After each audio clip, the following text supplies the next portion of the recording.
It's 9 o'clock in the morning. Welcome everyone to our webinar today. This is the first Women Leaders in Technology online forum and is hosted by the World Information Technology and Services Alliance, WITSA. I am Nicole Chen, and the former chairperson of National Communications Commission, NCC Taiwan, and am the host and moderator for the online conference today. Thank you all for joining and participating in this forum. As you know, women within the high-tech industry are continuing to make a significant positive impact on societies around the globe. Together, we can encourage women working in the ICT industry to be more confident and to inspire them by serving as ambassadors for successful women leaders everywhere. Today, we are going to start from the opening remarks from the chairperson of WITSA, Yvonne Cho, followed by the special welcome remarks from Ministry of Economic Affairs. Then, we are going to have one keynote speech from Dr. Vin Cerf and 2 panels with 5 distinguished women leaders in ICT industry. After the panel discussions, the Digital Minister without Portfolio, Audrey Tang, will have the second special remarks from Taiwan. I hope everyone can enjoy the conference today and learn from our prominent speakers. Right now, let me introduce the chairperson of WITSA, Yvonne Cho. Yvonne is the first female chairperson in WITSA history. She has founded multiple successful companies in ICT industry in Taiwan. Yvonne not only diligently promotes the gender equality, but also support and encourage educational programs that provide science, technology, engineering, and mathematics, so-called STEAM, learning opportunities for young age students in Taiwan. She will be opening this conference with her remarks. The topic is how women adapt in the trend of global digitalization. Yvonne, please give your speech. Dear friends, I would like to begin by thanking all of our outstanding program speakers. I would also like to thank all of you who are taking a part in this important event. For the past 4 years, I have had an honor serving as the chairman of the World Information Technology and Service Alliance, better known WITSA. WITSA, as you may know, is a global consortium of leading ICT associations. We have members in over 80 countries, representing approximately 90% of ICT firms globally. In my role as a WITSA chairman, I have traveled to over 40 countries, meeting with many governments, industry, and academic leaders. As you know, in nearly every case, the individual I met were men. WITSA has challenged our industry to seek out and nurture female talent. As outlined in our policy paper, entitled Women in Information and Communication Technology, capitalize on an untapped global resource. As a fundamental principle, WITSA believes that by encouraging women to enter and or remain in the tech industry at all levels, the ICT sector will become more robust, more competitive, and more innovative. By widening the talent pool to be more inclusive, the ICT sector will continue to thrive and grow in both size and influence. If women reaches parity with men in the workforce, it could add up to 28 trillion or 26% to annual global GDP in 2025, compared with the business as usual. The COVID-19 pandemic poses a set of the new challenge for women in the tech sector, while the crisis has brought about a broad challenge to all of our life. Women are particularly hard hit economically and society. The gap between women and men use the internet and mobile phone is significant. In a least developed country, women are on average 30% less likely than men to use the internet.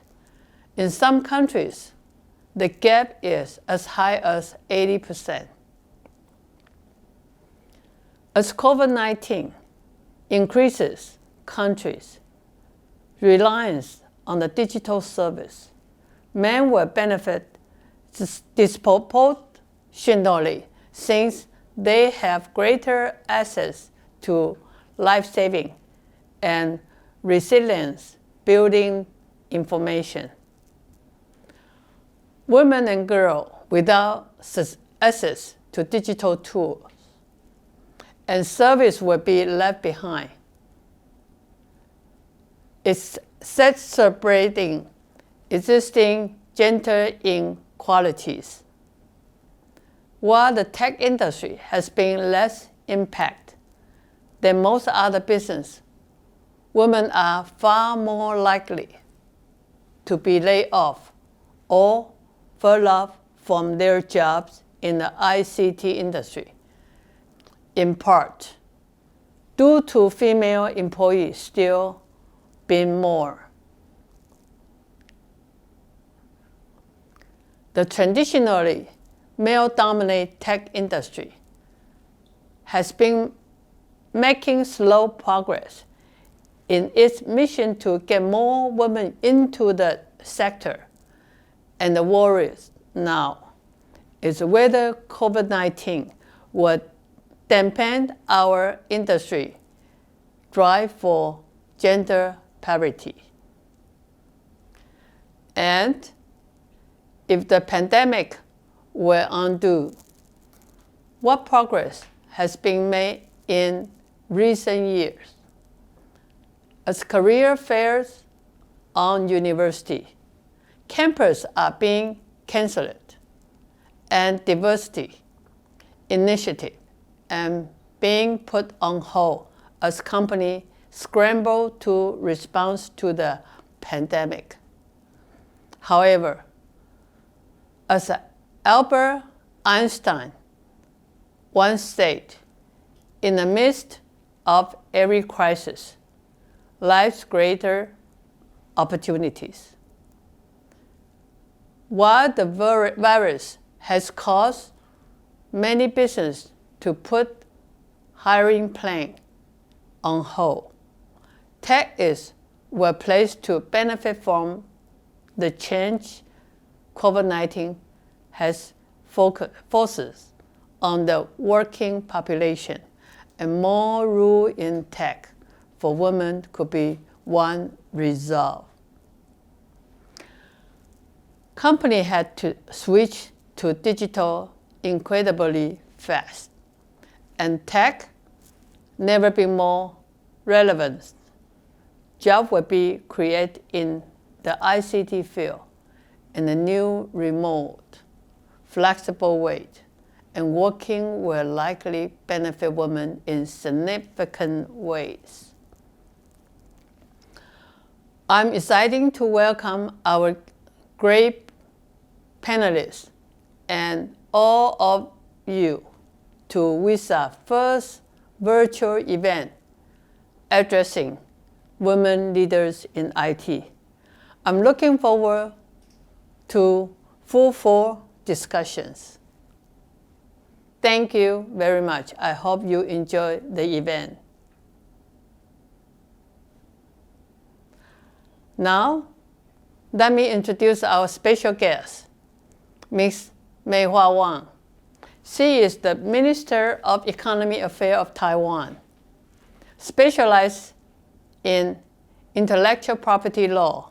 She has almost 30 years of experience working in public service and has held several crucial positions in both local and central government of Taiwan. Now, let us watch her welcome speech to everyone in this conference. Good morning, everyone. Welcome to Women Leaders in Tech Forum. I'm Mei-Hua Wang, Taiwan's Minister of Economic Affairs. Thank you, WITSA and Chairman Yvonne Chu for having me at this forum. As a female leader in the government, the theme of this event strikes close to my heart. First of all, I would like to say Taiwan is ranked at #1 in Asia, top tier among 187 economies, and is one of the 6 countries where all jobs restrictions on women have been removed, according to the 2019 World Bank report on women, business, and the law. This year, our world has been and is still affected by the COVID-19. It has changed the global political and economic order, accelerated and expanded the reorganization of global supply chains, and changed the way we live. In order to secure Taiwan's economic development for the coming decades, we continue to implement our forward-looking infrastructure development and many other programs as well. We will do so in the spirit of achieving growth through stability and seizing opportunity amid changes. In terms of industrial development, we have the 6 core strategic industry program to transform Taiwan economy and reinforce our position in the globe. Among these 6 industries, 3 of them are related to the digital technology industry.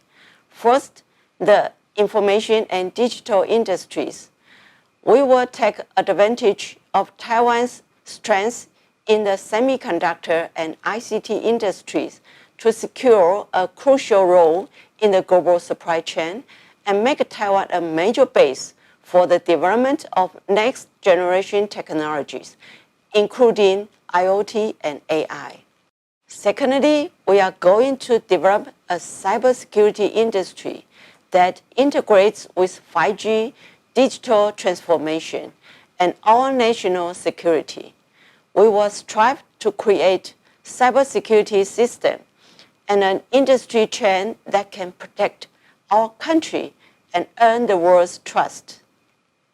Thirdly, we will create the biotech and medical technology industry integrated with the rest of the world.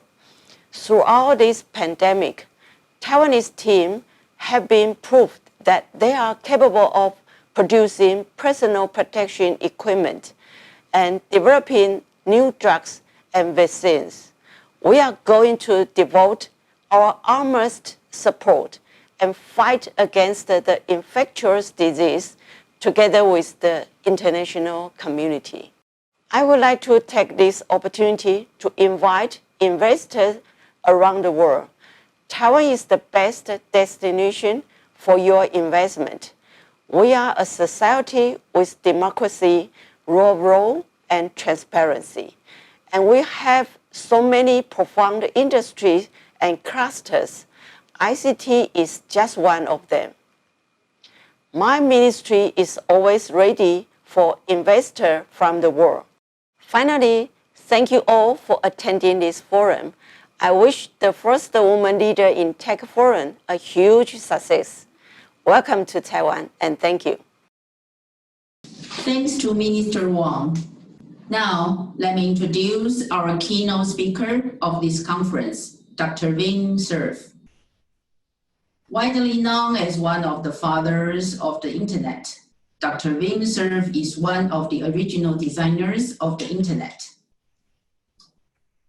and Vice President and Chief Internet Evangelist for Google. Dr. Wing Cerf has held positions at MCI, the Corporation for National Research Initiatives, Stanford University, UCLA, and IBM. Dr. Wing Cerf has ever served as chairman of the board of ICANN and was founding president of the Internet Society. Introduction of these remarkable awards can only scratch the surface of Dr. Wing Cerf's achievements.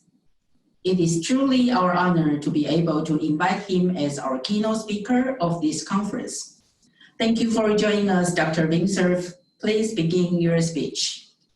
Thank you so much, Nicole. It's truly an honor to be part of this conference, particularly given that we're surrounded by women who have earned great credit, and for me to be a male to participate is a special treat. You know, many people come to me and they say, well, you and Bob Kahn and others are called fathers of the Internet, so who are the mothers of the Internet? And of course, some of them think it's just a joke, but the answer is there are many of them, and they deserve more visibility than they have had in the past. One place I would urge you to turn in order to learn more about this is the Internet Hall of Fame that's maintained by the Internet Society. You can go to the Internet Society's website and have a look. But I suspect that there are many of you in this conference and others that you know of who have participated in and contributed to the development of and growth of the Internet. I just want to go back into history for a little while and give you a small insight into some of the people that I knew personally, women I knew personally, who were part of this amazing story. The very first woman to write what we would call today a router, but back then we called a gateway, was a woman named Virginia Strasser. She worked for a company called Bolt, Beranek and Newman, which made the packet switches. They were so-called interface message processors, or IMPs, for the ARPANET, the predecessor to the Internet. Ginny wrote the code for the first gateway that connected the mobile packet radio network. We're talking the early mid-1970s, connected the mobile packet radio net to the ARPANET. And so we did some very early testing. By the time we got to November of 1977, we actually did a 3-network test with Ginny's gateways, one between the packet radio net and the ARPANET, and one between the ARPANET and the packet satellite network. So Ginny deserves a great deal of credit, and she is recognized in the Internet Hall of Fame. The second very well-known woman is Radia Perlman. Radia solved 2 major problems. The one that's probably less well-known is the problem of reconnecting a fragmented Internet. If each of the networks of the Internet is assumed to be fully connected, but if one of them splits in half, the routing system doesn't know which half a host is in because the addressing structure doesn't reveal that. So she developed a technique for reacting to a case where a network became partitioned. But the most significant contribution that Radia made was to figure out how to do spanning trees for local area networks. And so her spanning tree algorithms are in use everywhere that you find local area networks. And she too is recognized in the Internet Hall of Fame. 2 sisters were part of this story as well. Judy Estrin was one of my students at Stanford University, and at 3 o'clock in the morning, back in the early mid-1970s, she would come in to do testing of the TCP protocols. This is before we split TCP/IP off. She was testing the TCP protocols with people at University College London in England. And of course, she was on the West Coast at Stanford. There's an 8-hour time difference. And so she'd have to come in at 3 in the morning when it was 11 in the morning at University College London and do several hours of testing. So bless her heart, she did that work and then went on to found something like a half a dozen companies. And so she is one of the entrepreneurs of the Internet and a very successful one as well. Ironically, she was also my student at Stanford, and her father was my thesis advisor at UCLA, so it's all part of the family. Her sister, Deborah Estrin, has gone on to other very amazing accomplishments. She did her PhD work at MIT and then came to USC and then UCLA, has done a lot of work in mobile applications, delay and disruption tolerant networking and the like. I'd like to go on just to name a few more people and encourage you to do a couple of things. And that is, one of them is to send me your stories. If you've been part of the internet story, I'm vint@google.com. Just send me a couple of paragraphs. Tell me what you've done. I want to make a list of the mothers of the internet, and I'd like to include all of you. The next person that I knew personally, all of these I knew personally, is Elise Garrick. And Elise was very instrumental in the development of the NSFNet, the National Science Foundation Network. She was part of the engineering team that managed the implementation and operation of the NSFNet. And she went on to become the Internet Assigned Numbers Authority at ICANN.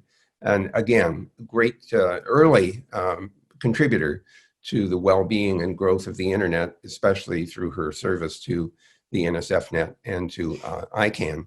Another person is Karen Solins, who worked with David Clark. And David was a giant in this story.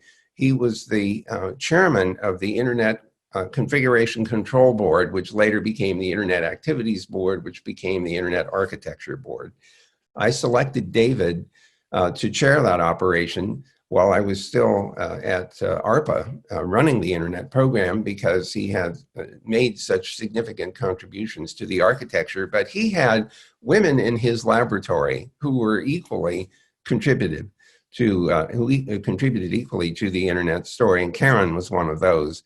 And another contemporary of Deborah Estrin's was Lisha Zhang, who has gone on to be the John Postel professor at UCLA. Lisha has made amazing contributions to just about every space in the internet's protocol arena, improving performance and making pertinent comments, even if it made some people mad because she figured out something that should be better and could be made better.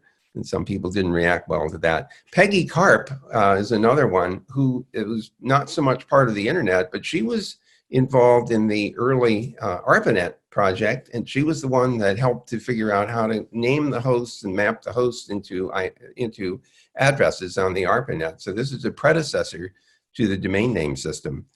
Lynn Santamore, whom I hope many of you know, served for many years, well over a decade, as the chairman of the Internet Society.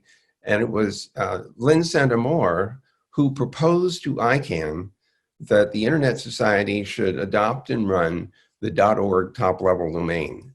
She created the Public Interest Registry to do that, which is a wholly owned subsidiary of the Internet Society. Why do I tell you that? Well, that is what breathed life into the Internet Society, because it provided a steady revenue stream in order for the Internet Society to do its work.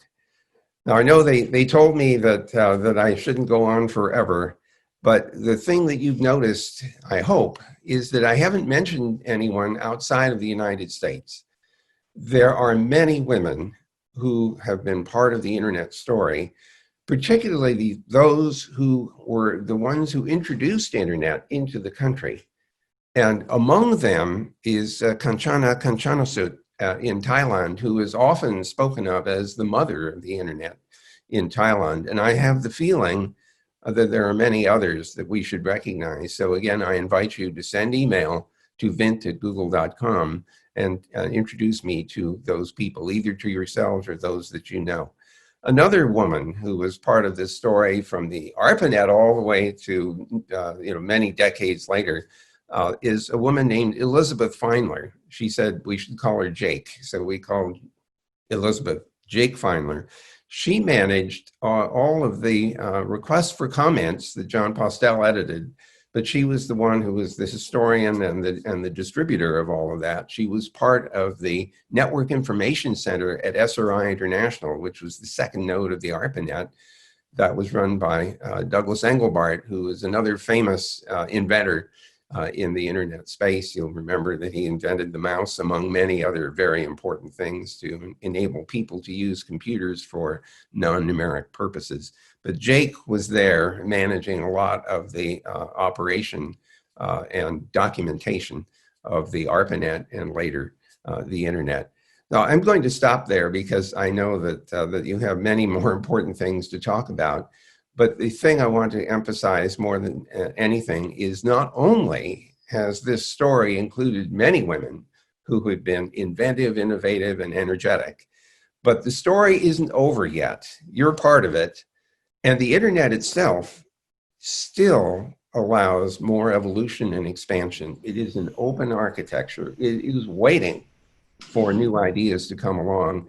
Every time you add a new layer of protocol, you add new opportunities. So guess what? When Tim Berners-Lee introduced the World Wide Web with HTTP and HTML, he opened up a whole new platform for people to invent new applications on. And of course, the mobile smartphone comes along and we have 1 million apps or more.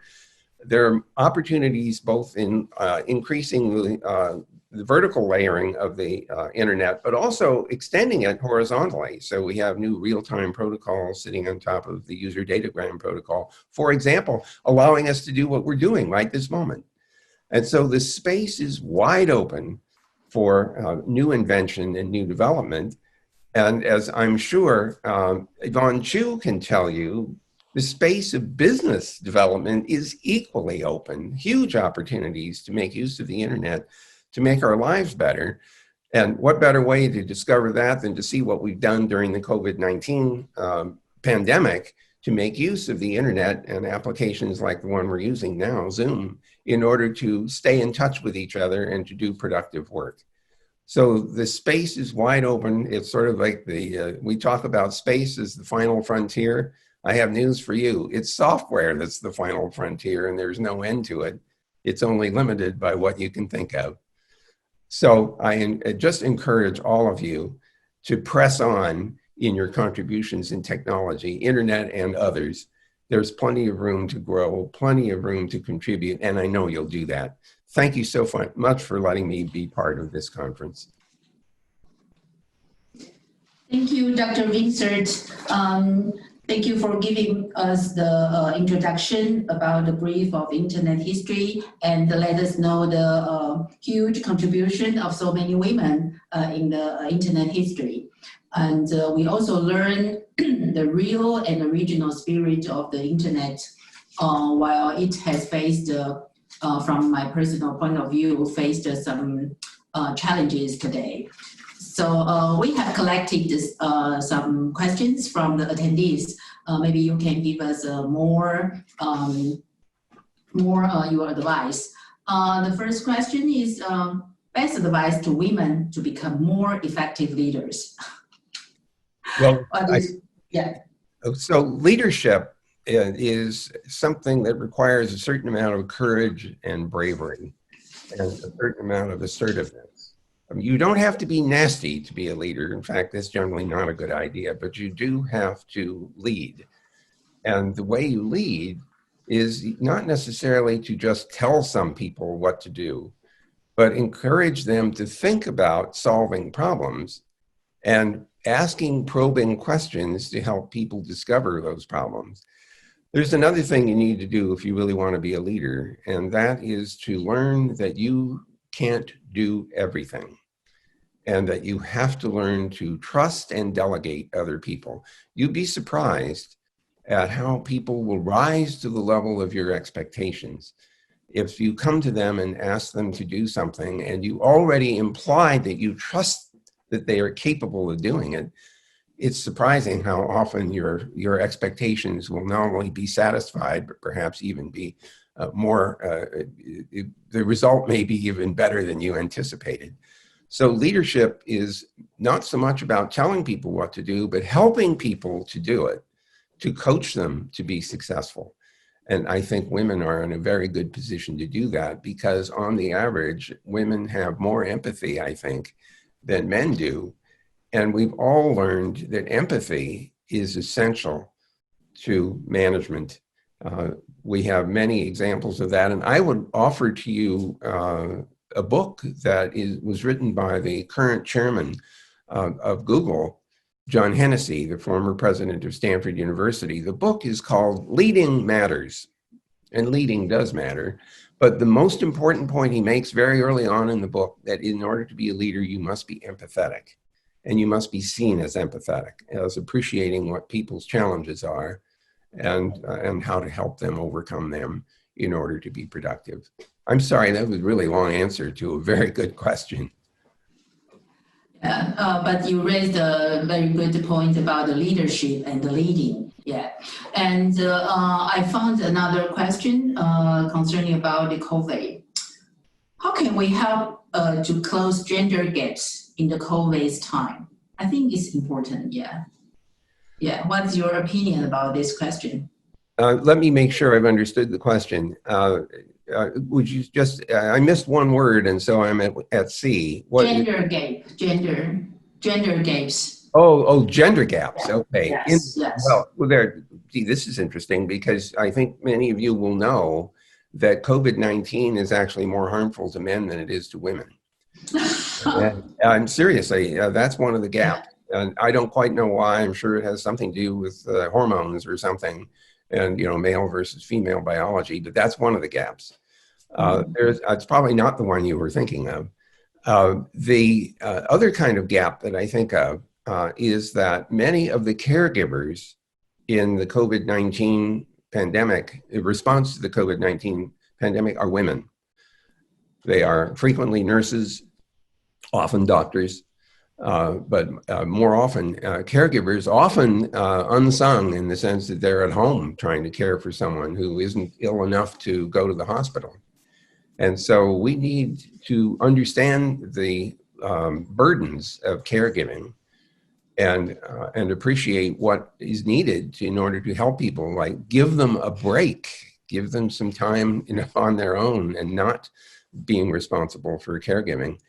I have to tell you, there are heartbreaking stories of nurses, women nurses, holding the hand of a dying patient in a room where the relatives are not permitted to come in because of the potential infection. And so they become the person holding the hand of someone leaving this world. And the value of that is incalculable. So that gap is a painful one to see, that so many women have served in that role. Yeah. So we have seen so many different stories and true stories in everywhere. So I think we should try our best to close the gender gaps in the post-COVID time. I have found another question is quite interesting. Is IT education background required to build a career in IT industry? Yeah, that's very helpful for women. So my reaction right now is that learning about software is actually a really important thing, even if you're not going to be a programmer in the IT industry. If you're going to do something else in the IT industry, it's still very valuable to know what it's like to write software. Why is that? Well, the IT industry is rooted in software. Without it, there's nothing. There's just a piece of metal. And so you have to appreciate what it takes to write a piece of software and have it work properly. Because even if you're not writing it, somebody else will be, and you might be managing the company for which those people work. And appreciating the task of figuring out how to write software and how to find the mistakes, I think is very important. Because mistakes are so easy to make in software systems. And it's worse now than it ever was, because it used to be that you would write a piece of software and it would run in a computer somewhere, and it was everything that was going on was inside one computer. And so in a sense, you could tell everything about that software universe by reading the code. In today's world, you have an internet with billions of people on it, and God knows how many billions of devices, all of them full of software and all of them interacting with each other. That is the most complex possible environment imaginable. And the mistakes and the bugs that show up because of those interactions and timings and things like that. So to come back to the point, learning and understanding how software works and how hard it is to make it work well is a very important tool and background for a successful role in the IT space. Okay, great. I think due to the limitation of time, I think I will raise the last question. What is the biggest issue of the internet is facing right now, and how can we make our efforts to solve it? I think the most serious problem we have with the internet turns out to be not technical. It's people, it's us, and it's the abuse of this magnificent global platform that is very troubling. The spread of misinformation and disinformation, the propagation of malware, denial of service attacks, other kinds of attacks, really fragment the internet. It causes some countries to want to build barriers and keep people out. But the value of the internet and the World Wide Web is the connectivity that it offers. It's the ability to get access to information and to share information and to work together and collaborate that makes the internet valuable. So anything that causes people to want to build barriers around that and to fragment the internet into pieces really destroys its value. And so figuring out how to deal with the abusive behaviors is probably the biggest challenge we have. And because those behaviors cross international boundaries, we are going to have to figure out how we will work as a community of nations to protect people from harmful behavior by others, even when it takes place across an international boundary. And we have to find a way to do that, not by breaking the bridges, but by reinforcing the bridges and cooperating with each other to protect everyone's safety and security. Yeah, that's very important. I think we should work closely in the future and make our efforts to connect all together. Yeah, thanks very much. Thank you, Dr. Vincent, joining us and getting up so early for this conference. Thank you very much and have a very nice day. Thanks so much. Bye-bye for now. Thank you. Bye-bye. Ms. Chan, we're going to take one quick moment to take a photo of Dr. Okay. Sir and all of our panelists before we move to the first panel. Okay, great.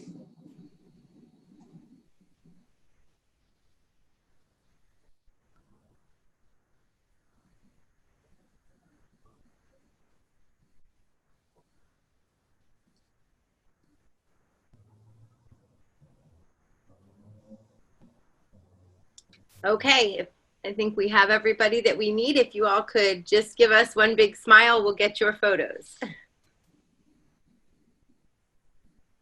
Hi, Dr.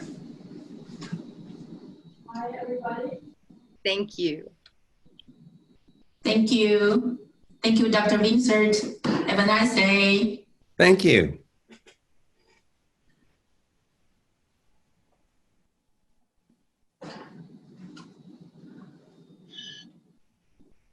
Okay, great. Now I'm going to start the next section. There are 3 panelists today in our first panel, and the topic will be how STEAM education supports the trend of global digitalization. We have 3 fantastic guest speakers joining us in the section. Let me introduce them one by one and let them tell us more about themselves and provide a few of advice or best practices for women in the workplace in general. Then we will have panel discussion accordingly. The first speaker is Mrs. Emma Arkelian. Sorry for the bad pronunciation.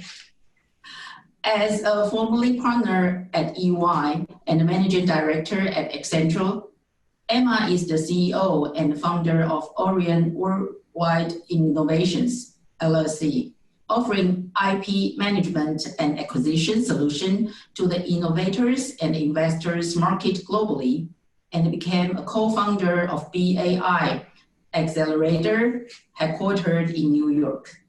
She was an adjunct professor at New York University and is a featured speaker at Columbia Business School and is also a member at Singularity University. Emma, please tell us more about yourself. This conversation and be on this panel.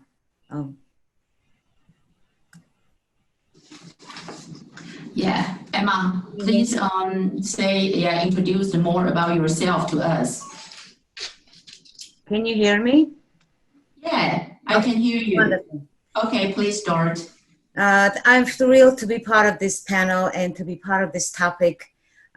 Women started and continue making a big impact on the humanity, on innovation, technology. So this forum is just one of them that we collectively understand what has been done and continue further. I'm originally from Armenia, and I've been based in New York since 90s. I'm known as a risk taker. I had an opportunity to work in 46 countries on this planet and work with Fortune 500 companies.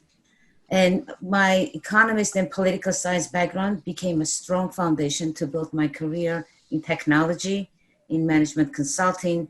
I paid a lot of strong attention to building my portfolio and my brand. And I can say today I'm an author, entrepreneur, philanthropist, coach, and professor. Like I said, I was always known as somebody who will take risk, a leader with strong values, but at the same time known as someone who cares about people.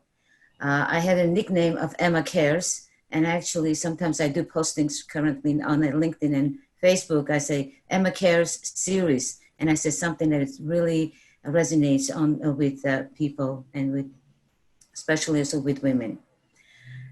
Just recently, I took another risk. I am now an angel investor, building my new brand as promoting innovation and its social impact. I was always a supporter on the side, but then I said, why am I not there?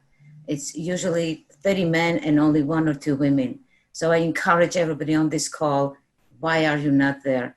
And it's not only about the money, it's the presence. It's so invite yourself to that, to that technology, very important space, because those were the places where decisions are made. You did mention about the BHA Accelerator in New York. Again, we started it during the hardest times of the pandemic. We didn't stop, we continued, and we're making a difference. I also very proudly would mention being a philanthropic advisor and sponsor to several social impact programs, such as the Aurora Prize Awakening Humanity Global Initiative.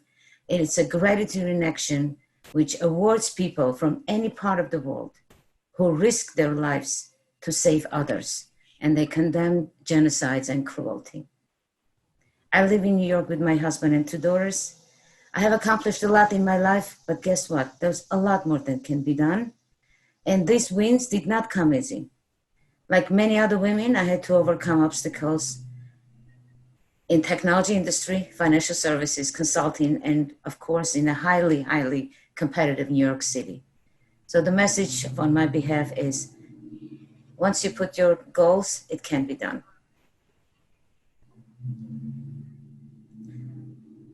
Thank you. Thank you, Emma. Now I'm going to introduce the second speaker, Mrs. Mary Lou Papazian, Chief Executive Officer at Jumo Center for Creative Technologies. As founding CEO, Mary Lou developed the center's educational program and led the design and the construction of its flagship facility. Prior to Jumo, Mary Lou led the Education for Development Foundation, linking Armenia students to their global peers through online educational activities. In 2019, she received a national order bestowed by the French Republics and on distinguished academics and figures in the world of culture and education. So right now, Mary, please introduce yourself to us more. Thank you. I hope you can hear me and you can see me. I was born in Egypt and raised in Lebanon, and I left Lebanon when I was 23. But before that, I remember when I was a kid, and I am part of a big family full of boys. I had 4 brothers. I was the only girl. My grandfather once told me to get out of his sight because I was a girl, and that really hurt me a lot. And since then, I decided to pursue things that that will try to change that reality and not consider me a woman that cannot do things. So I was very lucky to have. He was my friend, classmate, and then husband for years and until now. To have him support me all along to achieve what I have achieved. We moved to New York. I'm a little bit the opposite of Emma. We moved to New York, and from New York, we moved to Armenia 15 years ago.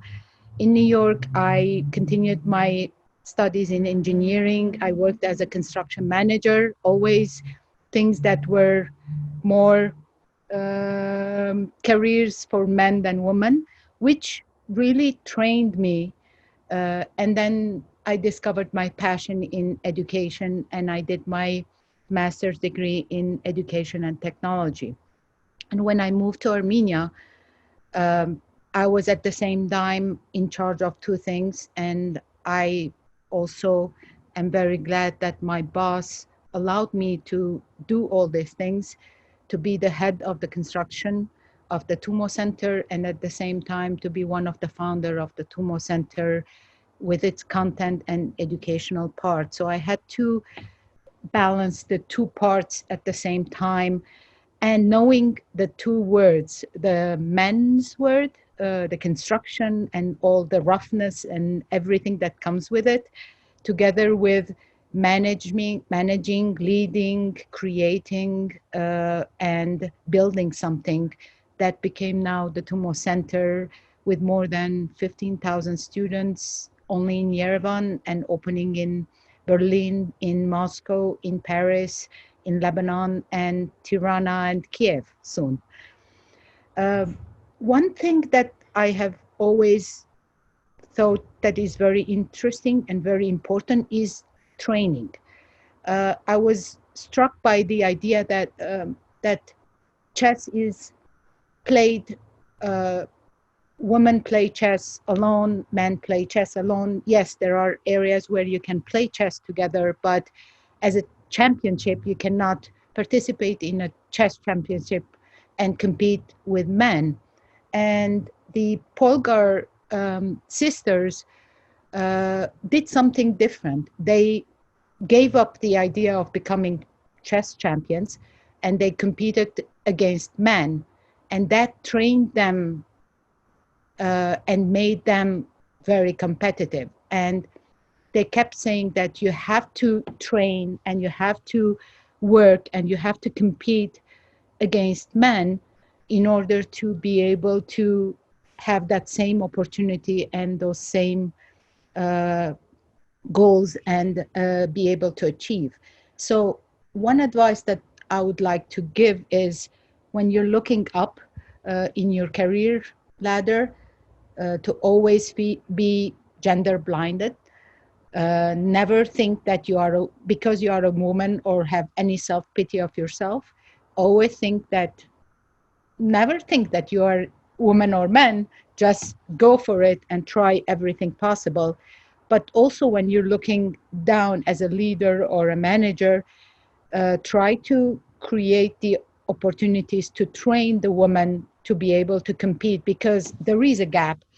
And with more competition, with more training, I think we can achieve our goals or level the playing field much faster than we think. That's it. Thank you, Mary. Very inspiring. Okay, right now we have the third speaker, Mrs. Carolina Rossini, co-founder and chief executive officer, Portland's Institute.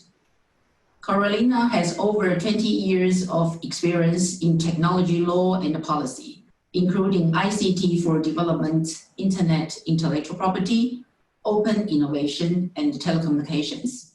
She is the co-founder of Portland's Institute, founders of Innova Partners Consulting, a consultancy endeavor working on nonprofits organizational development. Carolina was awarded the Young Global Leader Fellowship with the WEF. So Carolina, please tell us more about yourself. Thank you. So first, thank you so much all for being here in various time zones and talking about life-work balance. I am on vacation at the beach, but thankfully I have a very supportive partner who actually works in the sector too, who is packing the car and making lunches for the road. So that's one of the important things in our life, find those partners that are our sponsors too. So as you've seen by the little flag, I'm from Brazil originally. I've been based in the US for the past 12 to 13 years.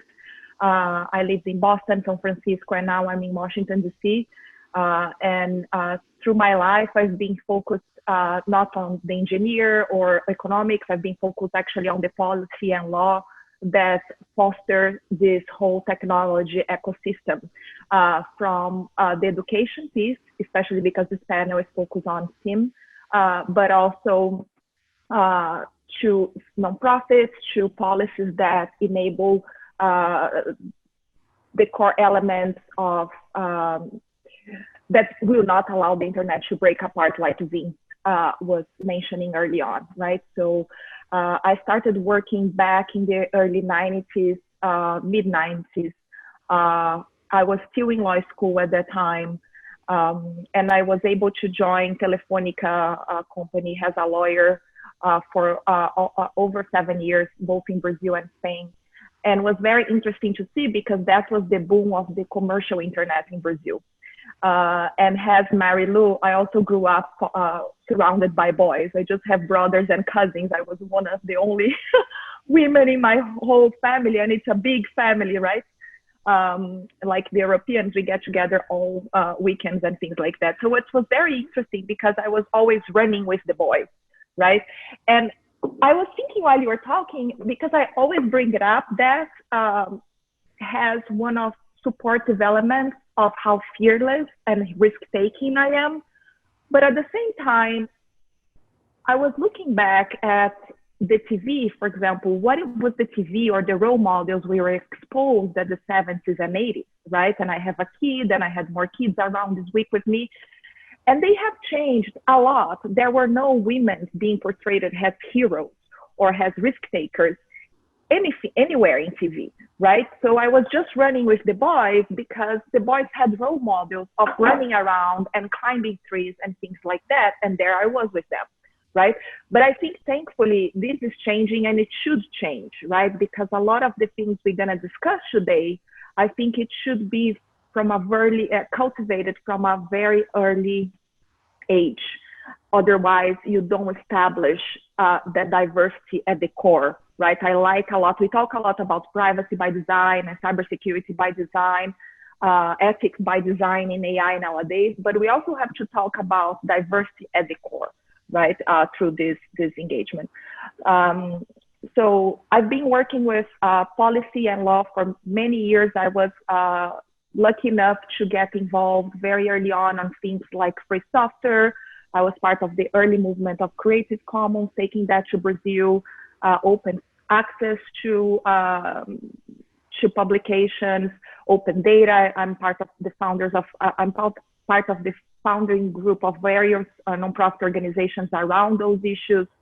And through my career, I've always tried to identify and sponsor women. And I hope one of my research associates is hearing that, because she's one of those people that you identify talent and you take that talent with you, right, through your life. And you take that talent with you through your life because you really believe they can grow and impact later on, right? While the women with Vint were working at building some of the protocols in the 70s, the women nowadays are working in AI, right? Or they are working in the law and policy that will enable AI that serves all, right? So I think one of the very important things is really to think about how you bring these people along with you in your life. But going back to my introduction, so I worked in lots of companies, Facebook, Telefonica, and So 10 years of my life in the private sector and 10 years of my life in the civil society sector, because I think you really have to have this check and balance system in place. And I think civil society is a very important sector in our multi-stakeholder conversations that support checks and balances, especially in places where the government is not appropriately doing that. So I really believe that a very strong and healthy civil society is very important. And it's very interesting because when I left Telefonica in Brazil, I went on to teach in a law school. And from that, we created a lot of civil, like non-for-profit projects, right? And from that, a lot of non-profits came. But when I started in Brazil, it was just us at Fundação Getúlio Vargas, FGV at the time. But now, 10 years later, I'm glad to see how many new groups, and a lot of them led by women, exist in Brazil, making that environment much more democratic and rich and participative and strong. And I'm very glad. It was very interesting in Telefonica, different from lots of companies, and maybe because it's law, right? In Brazil, even in the late 90s, you had more judges in Brazil who are women than men. And that was always also mirrored in the legal department of lots of internet companies at the time. So Telefonica at the time, Terra, had all women. We were 3 women, and that grew with time. UOL was also all women. Yahoo was also all women. So it was very interesting to see that you had that network of women, even in competing companies, helping each other through that career. So I think those are some of the things that really marked my career. And one of the things I want to mention too is the mentorship element that I was bringing, right? Lots and lots of surveys nowadays say how mentorship is important, how it's important for women to find good mentors to support their life. And it's true, I had wonderful mentors in my life. I also had horrible bosses, but I also had wonderful bosses, mentors.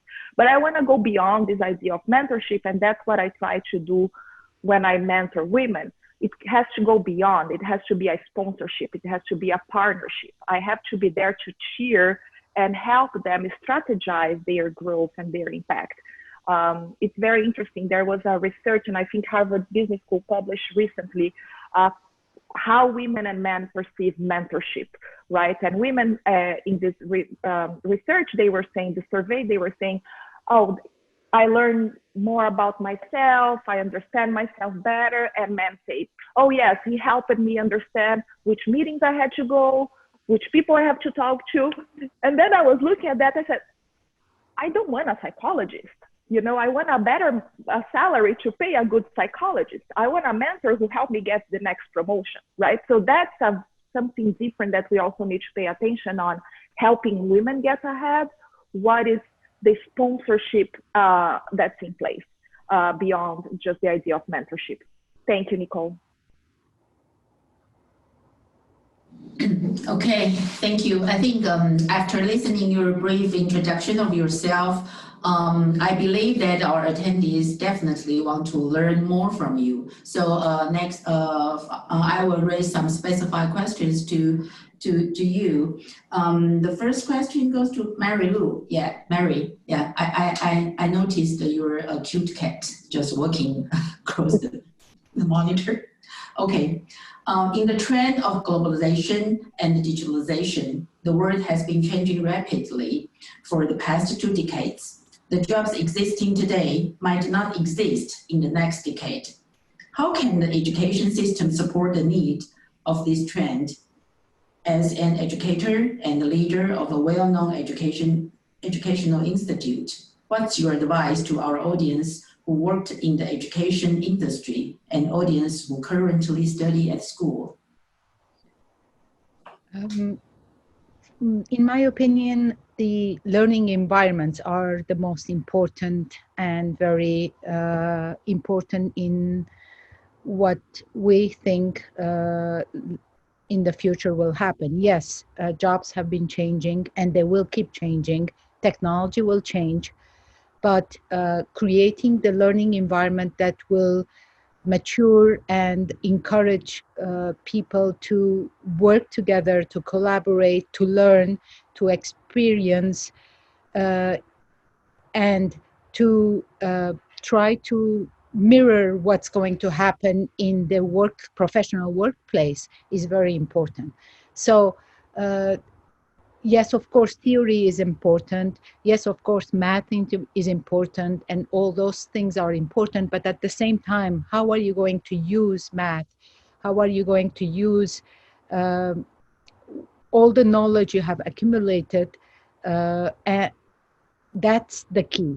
And at TUMO, this is what we do. We create the learning environment where you have choices, where you should not be afraid to fail, because there is no grades, there is no someone criticizing you, but you are trying to discover what you like and what you want to do, or even try to do things on your own to see how efficient you are or how good you are in certain things.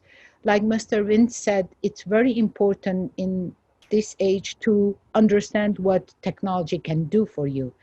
You're not supposed to be a programmer, but you're supposed to understand what it means to write a piece of code, what you can ask from the coder to do for you, and how far you can go with all the creative ideas you can have.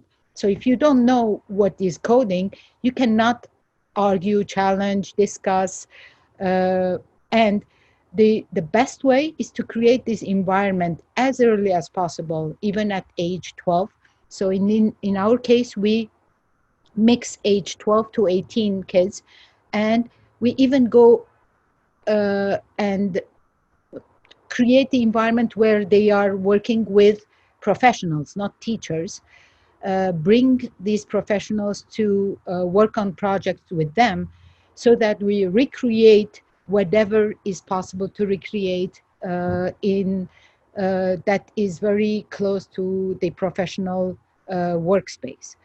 And the more you are aware of the trends, the more you have tried things, the more you are not afraid of trying things, the more you will discover. And education is something you cannot put a full stop and stop. It, even at my age, I went back and studied, and I keep reading and studying, because every day you learn something. And of course, listening to others also, you learn a lot from other experiences. So creating those environments is the most important part.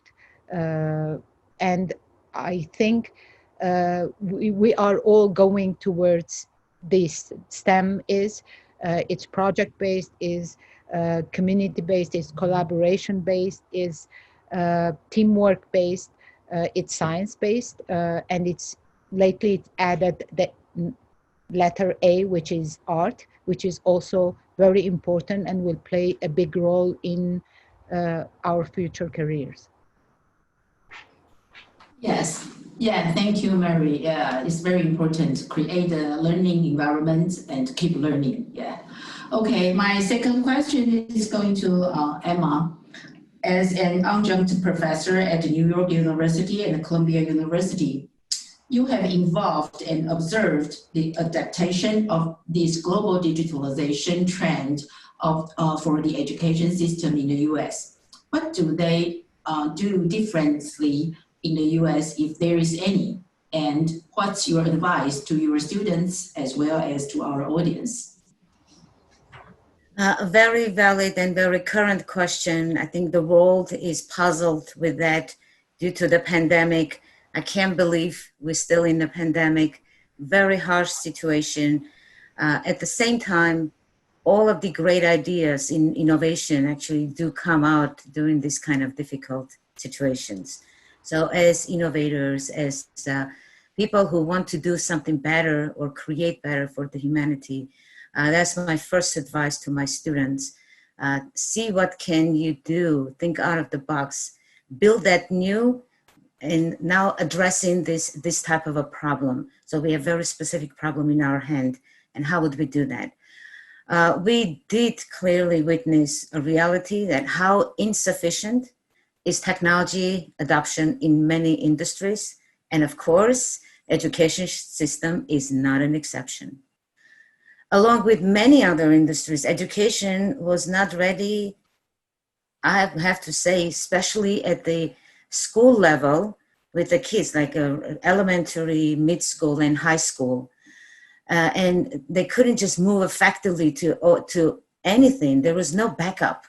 So we just realized how unprepared we are for our best part of the world, our kids. Now the education delivers ways and they are changing. The challenges also, what everybody, all the educators are worried about is the quality of that education if it moves to different ways. So that is the puzzle of the US today as well. In most universities, they have moved their classes to delivery model as online. Some actually offered hybrid. You can come the ones that you want. That may not work because there is a high risk of health issue. There is a hesitancy and how effective this will be. The issue is more complex, again, with the high schools and because of the impossibility of doing social distancing in that environment. I recently read the Harvard Gazette interview with one of the professors at Harvard Graduate School of Education. And he actually rightfully said, this is not the first time that we had natural disaster where we had to close the schools. We did that even in 1918 with the Spanish flu. In a couple of 4 months to 6 months, there was a downtime. So I just want everybody to know this is not the first time. So the question back is, so what did we do about it? How we were thinking how to do a backup for the education when something happens. So not being prepared is obvious. What are we doing about it? It's still not clear. There is a lot of uncertainty because there is not one way to do it and there are many ways of doing it. So the issue is the backup and how do we do that and also being able to create an alternatives. We can learn through this crisis. And as a matter of fact, it's almost strange that I'm gonna say this. I would say maybe this is a gift to kind of wake us up and say, hey, something worse may happen and you're absolutely not prepared. So as leaders on this call, as people with so much care about our current and future, especially our young generation, we don't want them to learn less.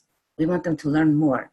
And by all means, we have internet, as Dr. Vince Karf said, we have this opportunity. It's in front of us and we're not leveraging it. So why only we have home, people have to leave the house to learn? So that's a question on the table. Is that the only way to do like we did? As a matter of fact, there is also a study that people who are more prepared financially, they may not see that much of an impact, but it's very sad to say people with less financial capability will suffer more. So what are we doing about that part of the population? Because we do know talent or genius comes from anywhere. We cannot just expect genius or innovation from one place. So we have that puzzle in front of us. And we absolutely, 21st century is the technology area. I'm teaching at the school, exponential technologies, which means we have so much robust tools in front of us. We can do a lot more. We can even start using not just 15% of our brain power like we still do. We can actually use more because we can create this robotics and automation, not to kill somebody else's job, to make their job better. So there's that fear of all these concepts of like, oh, we are going away. No, we're using only 15% of our brain power. Let's use more because machine can do a lot more things better. So what in New York and Boston, I can just be these specific examples. It was so bad to move to online that kids just didn't have technology to even connect. So what did they do? They started to send to schools free Chromebooks and iPads to then these kids, most part of the school kids could join online. So we didn't have the basics. The families, the schools didn't provide our kids the basics. They didn't have a simple computer to connect. So what do we do about it? I would say there is a lot to be done, but by all means, I've been always winning a lot of things by being optimistic, positive, and that's one of my key leadership traits and ingredients. I have 7 ingredients, and positivity is one. So we can use this opportunity to do better. Thank you. Okay.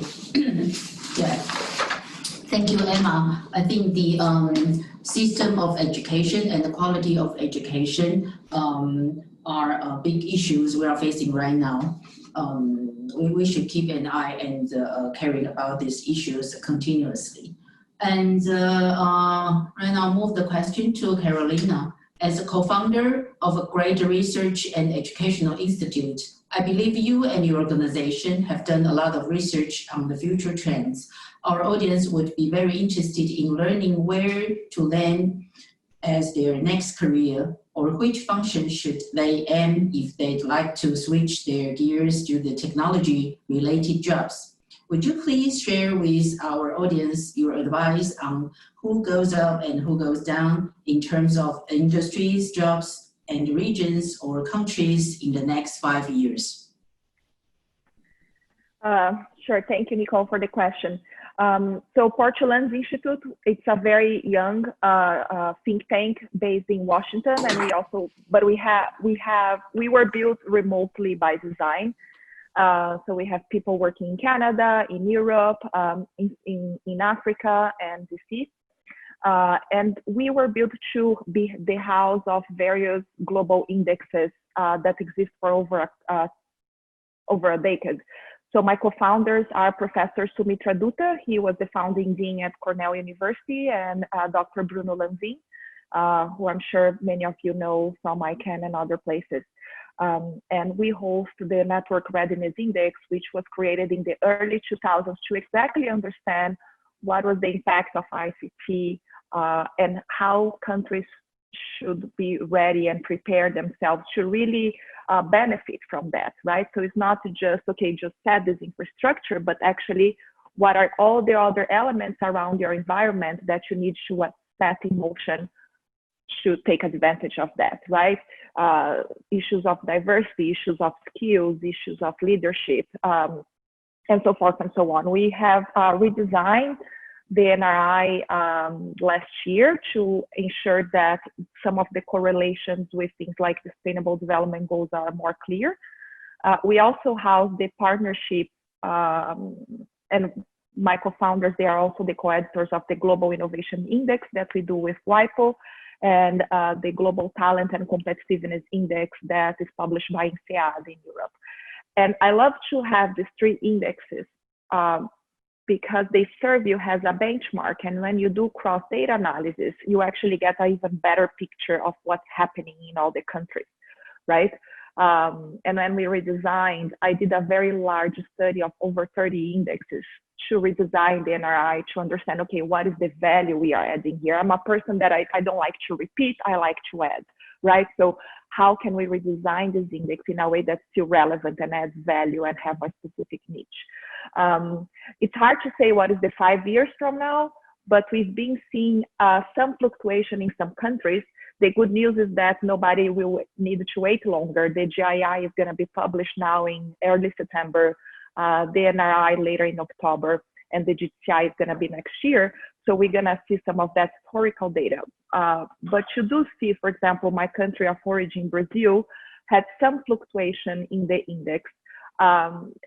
It's hard to say how things will be in 5 years from now because the data that you need to collect, especially based on the COVID impact, like Emma was saying, is not a data that exists yet, right? It's a data that we're gonna see in the future. So I think probably the next 2 indexes, the 2021, 2022, we might be able to actually capture that impact even better.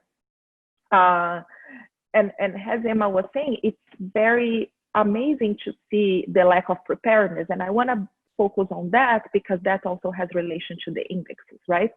So some of our analyses are showing to us, and we actually, that's a thesis I'm still investigating because I think it's very interesting, right? Some of the most connected cities and countries are being more impacted by COVID than others. And some of them are actually learning how to deal with COVID faster and better than others. So what I'm digging now is what are the elements within that connectedness that causes a country to respond better or respond worse to COVID. So that's one of the things that I want to really explore in all that data. So for example, Costa Rica, and we just had a blog post covering some countries in Latin America going up last week. They are responding really well. But the elements they have really strong in the indexes is e-gov and e-participation. So you have the citizens engaged in a way that really supports government and citizen conversation and fast action. While in other countries that might be even better in the NRI, for example, in terms of connectedness, they are being more affected. But when you see the data, it's much more about social media and other elements that are measured, right? So it's very interesting to see what data tells you what, and understand how the indexes give you that, not just an assessment tool, but also a tool to figure out where countries should be paying more attention to in terms of policy development. So for example, this year we will cover more countries than last year. Last year we did 121. This year we're gonna do over 135 because there is more data being made available by international organizations and through the sharing agreements. So I'm very curious to see Brazil, for example. Nowadays, Brazil does not have any longer a national broadband plan, which like blows my mind, right? Lots of countries don't have more broadband plans, which were crucial in the early 2000s, right? So how that can be. In the US, for example, I live in Maryland, right? Which is a democratic and like very wealthy state. My son goes to a public school, but in a very wealthy neighborhood. But still that, Somerset, I live in a building. We say we live in the ghetto of Somerset, right? So I love buildings, but anyway. So even in Somerset, where like a colleague of my son is the kid of the vice president of Virgin, 15% of kids didn't have any computer at home. And over 25% don't have food at home. So imagine back in Brazil where I'm from, right? And thankfully, Maryland had money enough to distribute Chrome computers to the kids, right?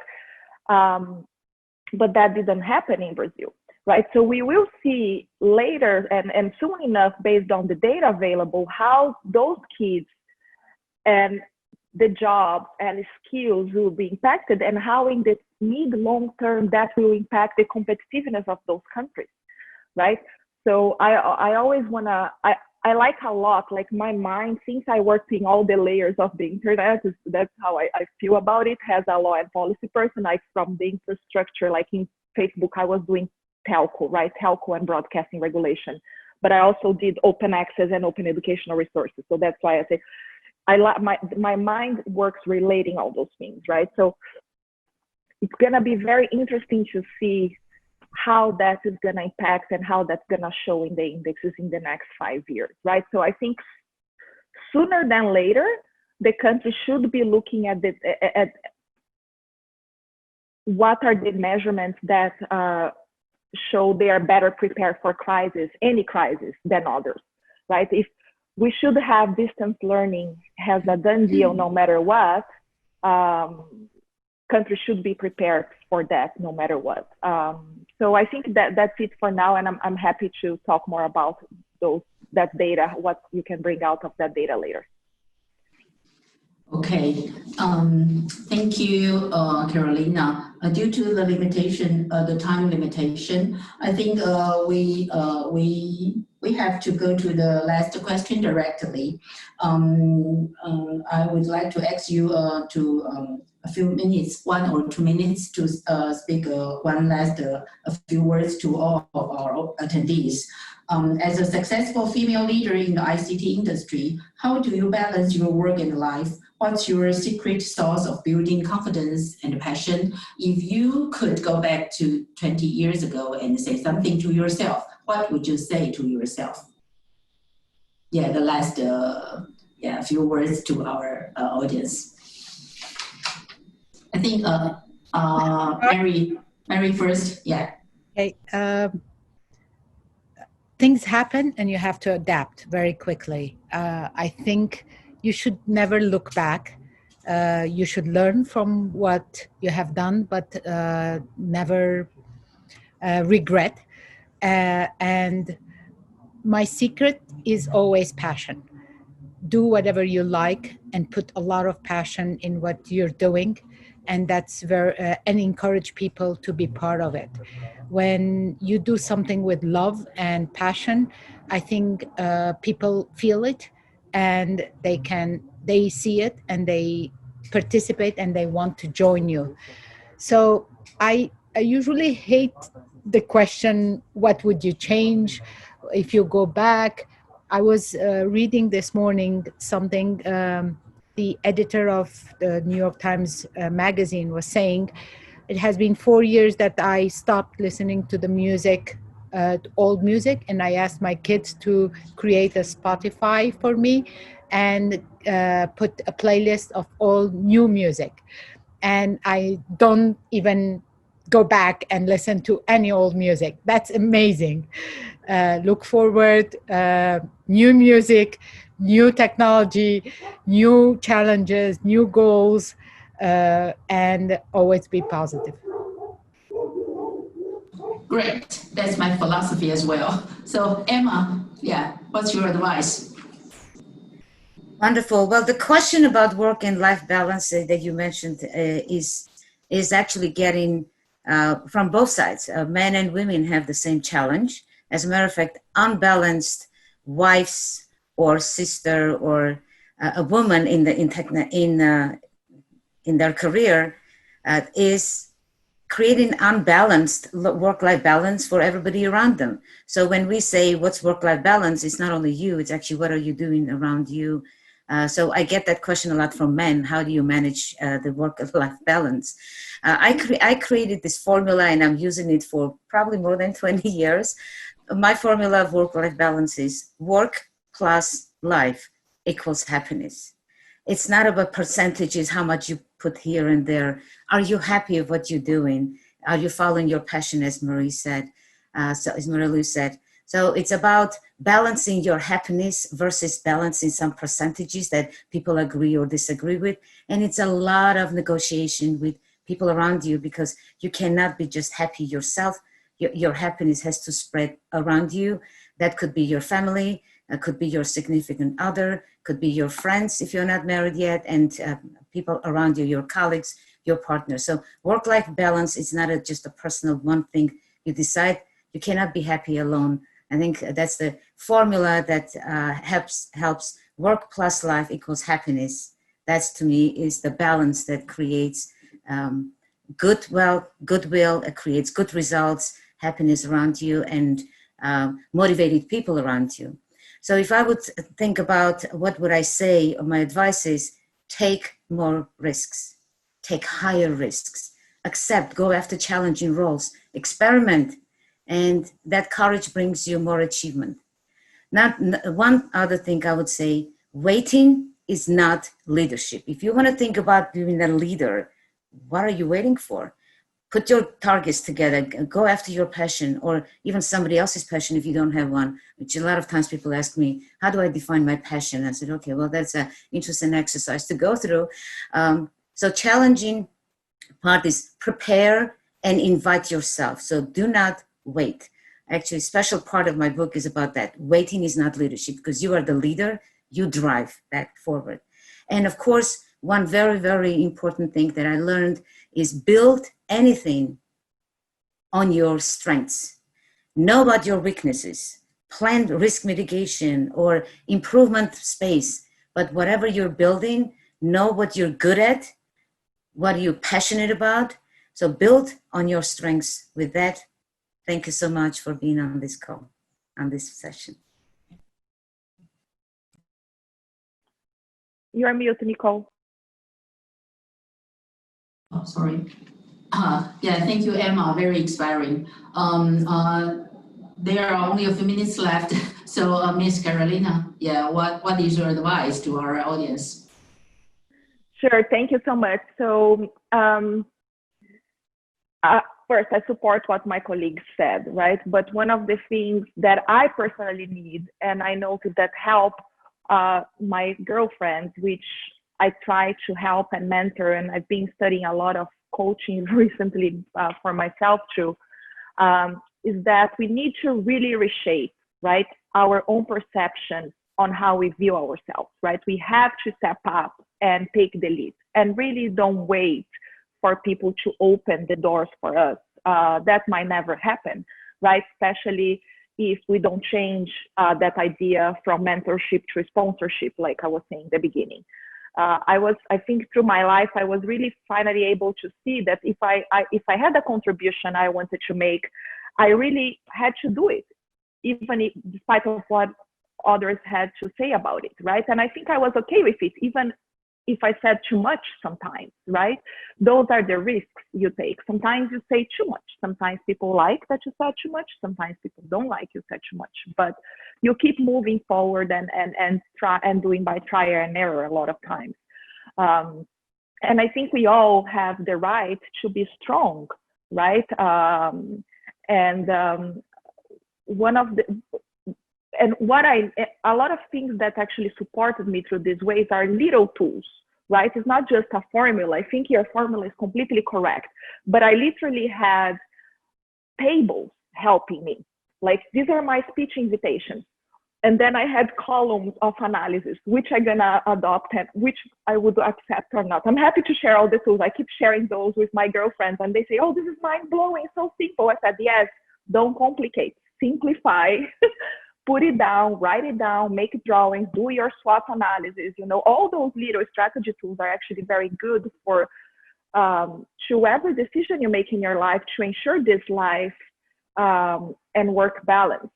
And again, a supporting environment is extremely important, from a partner to a family to your neighbor. I have friends that are leaders in this sector and they are single moms. So I say, just drop the kid here and go to your meeting. You know, like, that's very important to cultivate those partnerships through various levels of your life.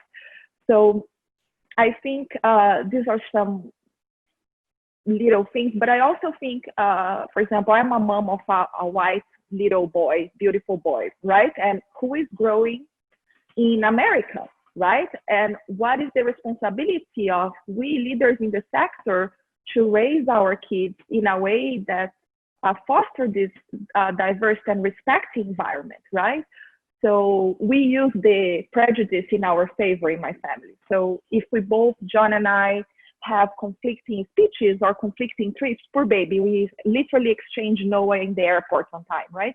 John is the one leaving early from the speech. And it's very funny because he says, sorry, I have to leave early to pick my son at school. And everybody says, oh my gosh, what a wonderful dad you are. Imagine if I was the person leaving the speech, right? She's horrible, right? She doesn't, or for example, one time he was the head of science for Creative Commons for many years. He literally spoke at the Creative Commons US launch holding Noah, right? So thankfully, like, we are all family in Creative Commons because we've been so deep in the trenches there. But you have to use the prejudice in your favor sometimes. So like using these little tactics really help achieving that equation that Emma was mentioning. Thank you. Thank you, Carolina. We definitely had a great discussion, and I believe our audience have learned a lot. I'd like to give all three of you a round of applause. Thank you all for joining us this wonderful panel. Thank you very much. We're going to do so one more. To have a group photo, right? Yes, please. If everyone would smile, we're going to take one more group photo of all of our today.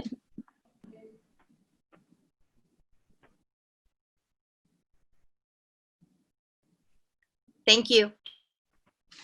Thank you so much. Thank you, our distinguished three speakers. Okay, now I'm going to start the next section. In the next panel, we will discuss the topic surrounding women entrepreneurship in the ICT industry. We have two wonderful guest speakers joining us in the section. Let me introduce them one by one and invite them to give us a more introduction about herself. The first speaker is Magdalena Yasso, author Power Up, How Smart Women Win in the New Economy, formerly founding board member and first investor, Salesforce. Magdalena is the co-founder of Informed, an AI startup serving the financial service industry. She is a serial entrepreneur and investor of many of the world's top technology companies, including Salesforce, where she was the first investor and founding board member and served on the board of the company post its IPO. Her entrepreneurial work with WNet, Cybercash, and MarketPay earned her the Entrepreneur of the Year title from Red Herring magazine. Magdalena, please tell us more about yourself. Well, thank you very much for having me. It's a pleasure. It's very fun to be with you. I loved all the wisdom that I listened to, took notes, and even though my younger self is pretty far back there, I am always ready to learn. So I have actually taken some of that advice and will put it to good use. So my background, I think very similar to a lot of the women here, is taking risks. The biggest risk I ever took in my life, actually, I did when I was 17 years old. I packed 2 suitcases and came to the United States from Istanbul, Turkey, leaving my family behind. I'm an Armenian who grew up in Istanbul, and I'm actually very excited to see other Armenians on these panels. But as a little kid, I knew that the opportunities for me, both being as a Christian in a Muslim country, as well as being a woman, would be fairly limited in Turkey. So I had this dream of coming to the United States. And it really was a huge risk that I took because I was coming by myself. And I was coming to a university system I knew nothing about. But it taught me that, in fact, taking a risk, I was capable of. And that really summarizes my career. Because I'm an immigrant, I have never had very much to lose. And again, I think that if you don't have very much to lose, you're always willing to kind of step into the unknown.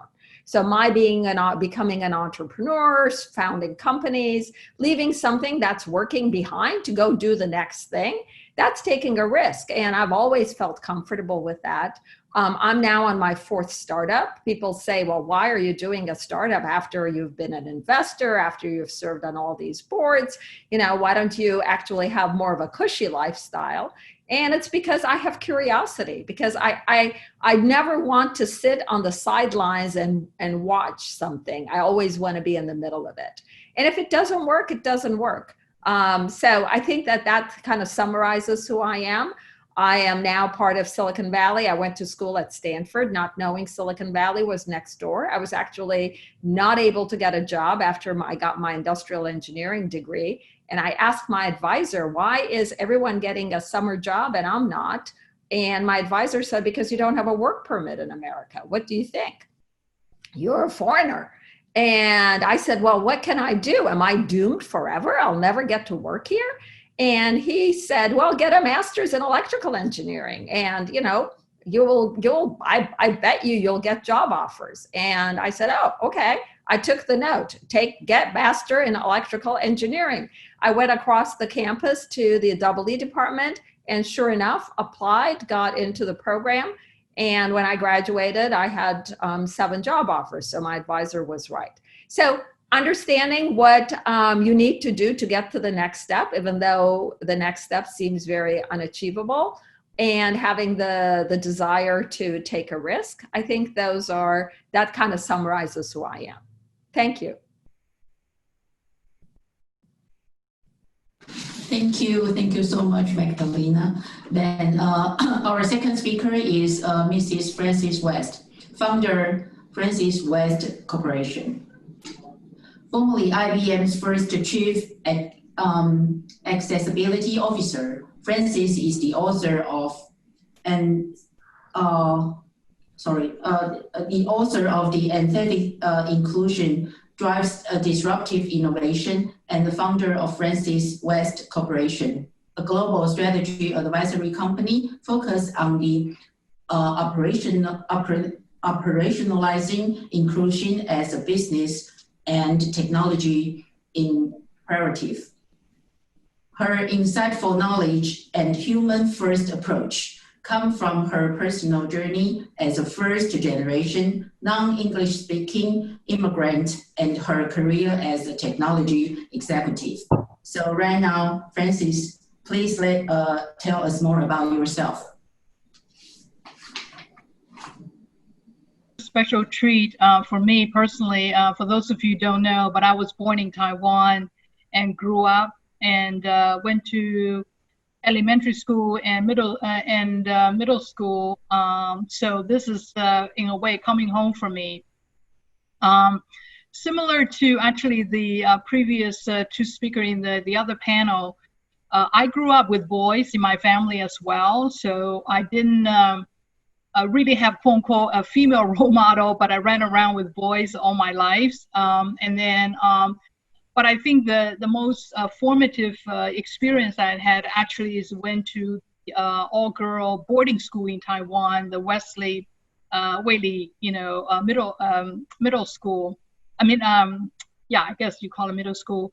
And because I think when I went to the all-girl school, I was able to really focus and forging a lifelong friendship with girls.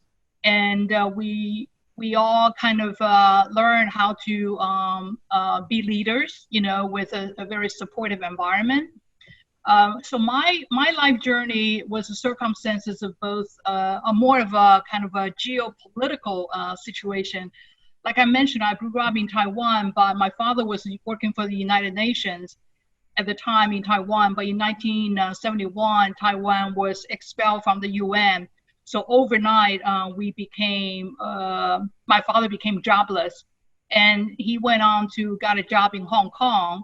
So the whole family moved to Hong Kong, and that's where I finished my high school, and then also first year of college at the University of Hong Kong. And then I had the opportunity to go to the United States as an exchange student at tender age of 19. And at that time, it was supposed to be a one-year stay. But once I got to the United States, I realized the freedom of choice of, for example, college curriculums, because in Hong Kong at the time, it was following the British curriculum, so it was very strict. And what I found is that the learning and be able to choose what you want to learn has been such a profoundly impactful. Also, I happened to run into my husband at the time and fell in love and got married and decided to stay in the U.S. So my whole life, I would say the journey has been kind of balancing my family and also my work. And I was very lucky very early on.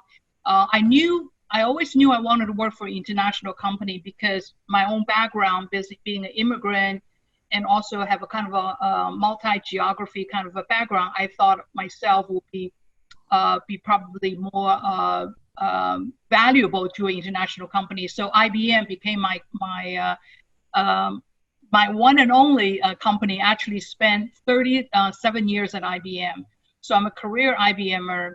And in 2016, when I retired, my last job in IBM was profoundly impactful, where I was in IBM research, heading up the global organization on technology innovation to make sure that aging and people with disabilities are not excluded from the digital economy.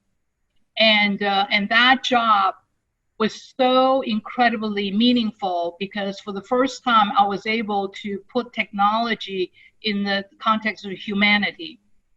And from there, I became like, I always jokingly say, it started out to be a job, then became a career, and now it's a calling. And I think overall, as we enter this new norm caused by COVID-19, and then also in the United States, you look at Black Lives Matter, the social justice movement, the the kind of recognition how important human value is in the context of technology, it's more important than ever. And I think in this case, women in general have a much more intuitive understanding and frankly connection with humanity. So I think the time is really here and now for a lot of us who are in the technology business really to help to influence the next generation of technology. So this, the future of work, the society of the future can really have an inclusive, built-in from the get-go. And I believe it so strongly that, that's why I wrote the book. And I spend a lot of time now working with startups, because to me, that's the next generation of the Microsoft, the IBM, the Google, the Salesforce, .com. And so I think it's so, helpful to have this kind of a forum, because we have young entrepreneurs and startups, hopefully on the conference today, that can that we can help shape the future. Good. Thank you, Francis. Very good point of authentic inclusion and human first approach. Yeah. So right now, let's have some questions to both of you. Both of you are very successful in your career of paths. Can you share your experience in terms of the pros and cons of women founding a company in the ICT industry? What's your advice for our audience if they are about to start up a new business? I think Magdalena. Yeah, Magdalena will go first. All right. So one of the biggest pieces of advice that I have, and I have it to myself as well, is you don't realize how hard it is to start a company. You don't realize how much it takes. It takes everything that you have plus more. So my number one advice to men or women is be prepared emotionally to really take the stress that being an entrepreneur is going to put on you. What that means is surround yourself by supportive people who can help you emotionally. Surround yourself by people that will catch you if things don't go well and you really have to shut down and you become an emotional, mess. Surround yourself with people who hopefully can help you pay your bills for a while. I do think that people don't realize just because they were able to raise money, they might not actually really be drawing the salary, because the investors might say, well, I'm going to actually limit how much you pay yourself. So it's incredibly stressful. The lows are very low and the highs are very high. So it requires emotional stability to be able to make it through that seesaw of highs and lows, ups and downs. And it's not the idea that matters. I think this is the last thing I'm going to say. It's the execution. So you might have a fantastic idea. Just because it's a good idea doesn't mean you'll be successful. What it really takes is daily execution. And just because someone else around you has that idea doesn't mean you're going to fail, because it's all about running as fast as you can, doing the very best job, and doing the best job compared to everyone else. When we founded Salesforce, I spoke to Mark Benioff, the founder, asked me to help him hire and bring in the co-founding team, which was an engineering team. And Parker Harris, who was the head of that little group, three engineers, he wanted me to tell him why there were barriers of entry for the idea of Salesforce. And I told him there weren't any barriers of entry. There were absolutely no barriers. It was a very simple idea. Anyone could execute and do something like that. But the challenge for us wasn't to create barriers for others. The challenge for us was to execute the best we could and run faster than anyone else. So that's really being an entrepreneur. It's not being brilliant. It's not having the most amazing solution. It's doing it better and faster than anyone else and not killing yourself in the process. Okay, thank you, Magdalena. I think be prepared and the daily execution is the real thing. Okay, then Francis, yeah, please give your Well, advice. yeah, it's very interesting listening to Magdalena because she is definitely a quintessential startup and entrepreneur. And for me, I'm actually, like I said, I spent my career in corporate side, and now I just became an entrepreneur. I guess you can call that, recently. And I do want spend a lot of time advising and coaching some of the startup, and I have I have such a respect for startup now, and just like Magdalena said, it is a hard journey and frankly, it can be very lonely because you're out there. If you work in the corporate world, you always have a team or you can lean on somebody, and in this world, you have to do everything yourself. And then also, I kind of got a bird's eye view at how hard it is, especially for women, to get funding. Right? I mean, in the United States, I think the statistics is like only 2% women compared to 98% of men getting the VC fundings, and then and also the demand seems to be required of women sometimes is higher, and women tend to be innovator in some of these social kind of a mission-based solution area. That's another area where the funding is not as vibrant. So I think the being prepared psychologically. It's so true, and but on the other hand, I do too now see why people will be quote unquote addicted to being an entrepreneur, because you are the captain of your own ship, right? You get to sail this thing the way that you want it, and I see the success of some of my startup are the one, no matter, I mean, some of them are really really young, but they have an intuitive sense to identify mentors or allies, along the way, and then and execute. Execute is the key word, and they never let a down day really pull them away from what they need to achieve. And then they bounce back really quickly. So these are like a tremendous attributes that one really have to do some self-examination before one jump into this entrepreneur or a startup environment. Yeah, I just wanted to add something specifically for women, young women who are entrepreneurs or older women who are entrepreneurs. When you are going to fundraise, ask for more money, not less. The one thing that I've learned at Broadway Angels, where I'm one of the founders, we actually listen to a lot of entrepreneurs come and pitch. What is incredible is that consistently women will ask for less money than men will. Mm-hmm. So ask for more. If you think you need only 3 million, ask for 6. If you think you need 5, ask for 10. Walk into that room when you're fundraising with a whole bunch of self-confidence, and don't be sheepish about asking for money. I think that as us women don't have the social training as little girls to ask for things, to ask for money. Maybe the little kids today are better at it. I don't know. But I do think that women underestimate their own need for financial support from investors. So be aggressive in how much money you ask for. Yeah, on that note, it's almost like you want to project a bigger self and bigger needs, right? And I remember actually when I interviewed with IBM, I was a business major, but they offered me a job as systems engineer, because even back then, maybe 40 years ago, when they see an Asian face, they think, oh, she must be engineering material. And I was smart enough to say yes, even though I had no clue what the heck, systems engineer is about. So there, I have a joke, kind of a phrase to say, in a way, fake it till you make it. I mean, that kind of a mentality actually apply here. Like, don't be shy and project a bigger image, and then you will grow into it, frankly.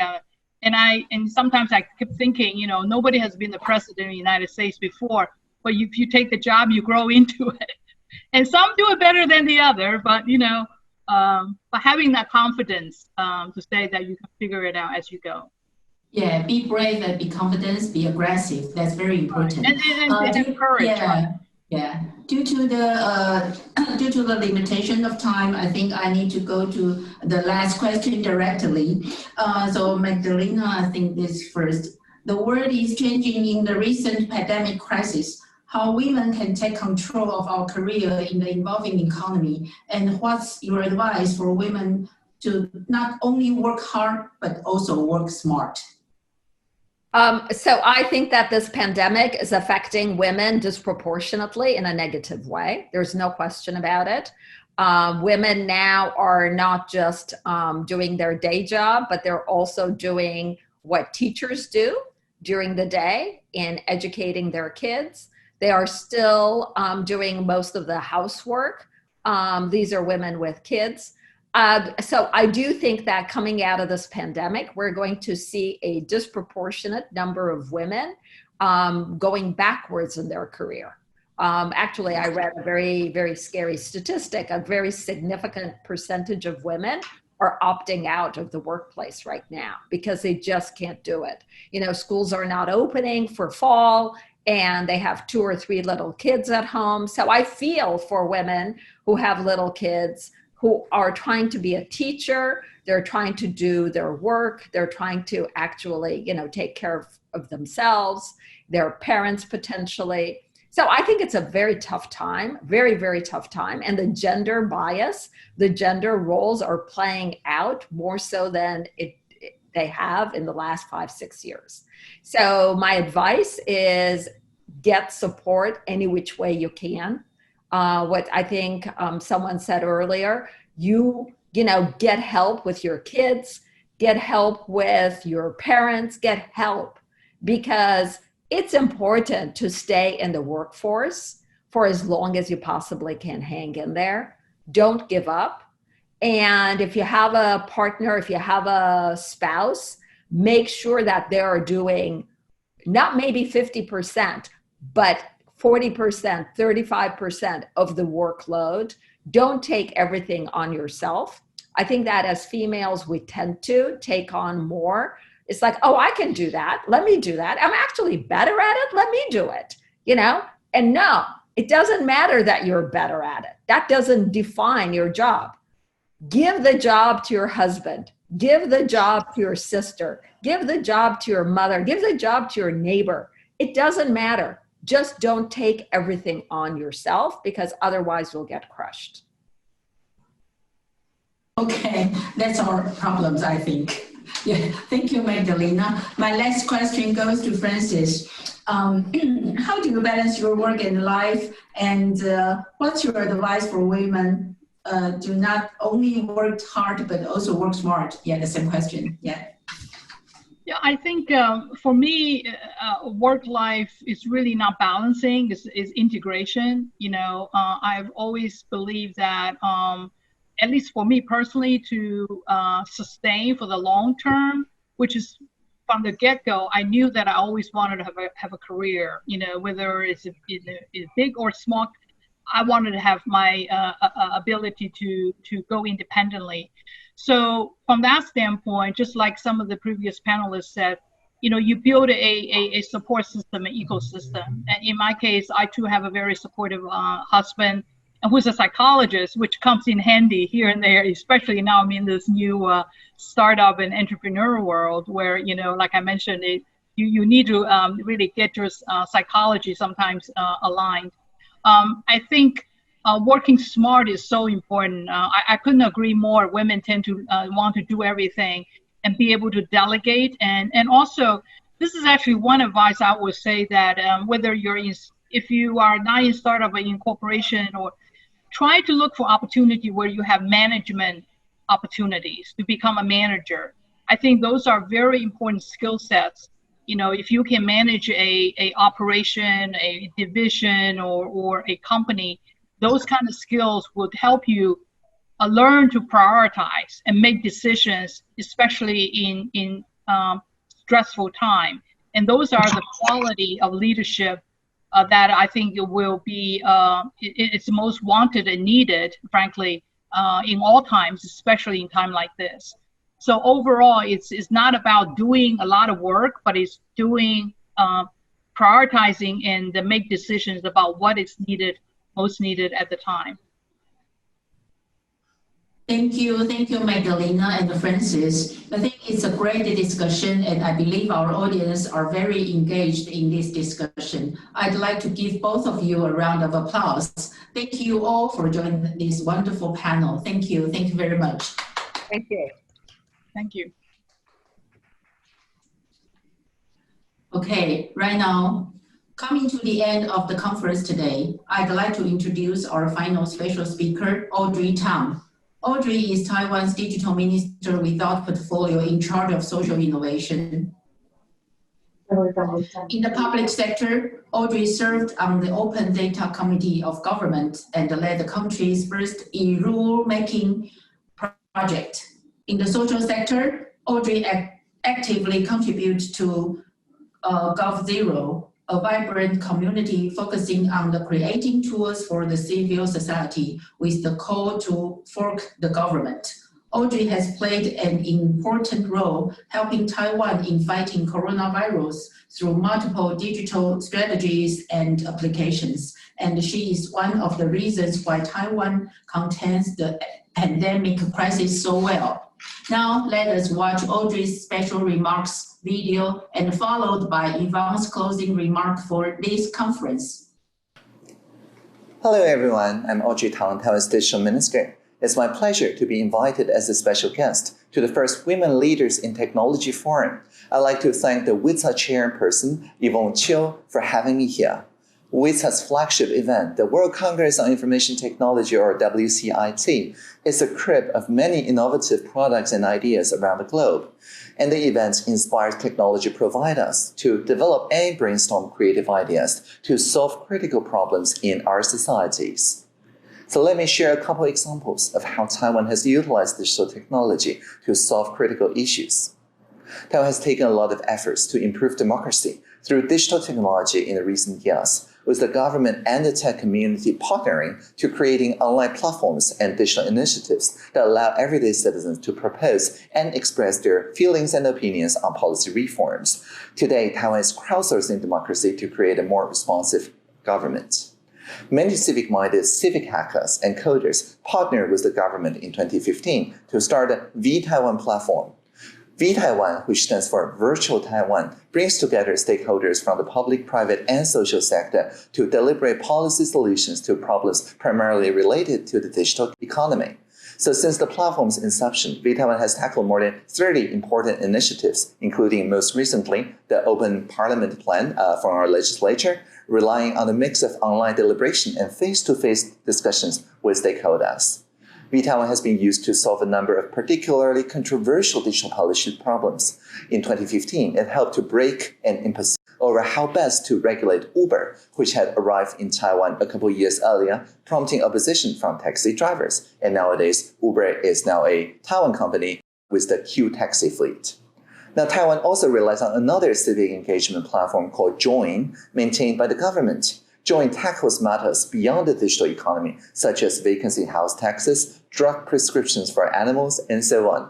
So Join's website has hosted more than 11 million unique visitors. That's almost half of Taiwan's population since it began in 2015. So together, V-Taiwan and Join are opening up more direct lines of communication between Taiwan's government and its citizens, producing tremendous benefits to both. And officials are exposed to new ideas and ways of thinking while identifying core public service demands. And in fighting the coronavirus pandemic, Taiwan is very successful also in tackling it. In addition to, of course, hand sanitation, hygiene, and keeping social distance and wearing masks, modern technology helps Taiwan tremendously. Taiwan acted very quickly with health checks for passengers flying in from Wuhan starting from the end of 2019. Travel restrictions followed in January and February, and all contacts were thoroughly checked for each case. This has worked very well so far. While Taiwan is very close to PRC and has a lot of contact with the PRC territory, there is less than 500 infections in a population of 23 million people and only 7 deaths so far. And so in the meantime, public life in this very densely populated country is not standing still. Shops and schools are open, there was no lockdowns, and people can travel freely inside the country since everything is proceeding normally. So Taiwan used digital innovation to fight the coronavirus in 3 ways. First, to ensure that people in home quarantine actually stay at home by working with the telecom companies. Second, to ensure fair and orderly distribution of masks. And third, to ensure open and clear communication on epidemic prevention measures that's fast, fair, and fun. So the fast part.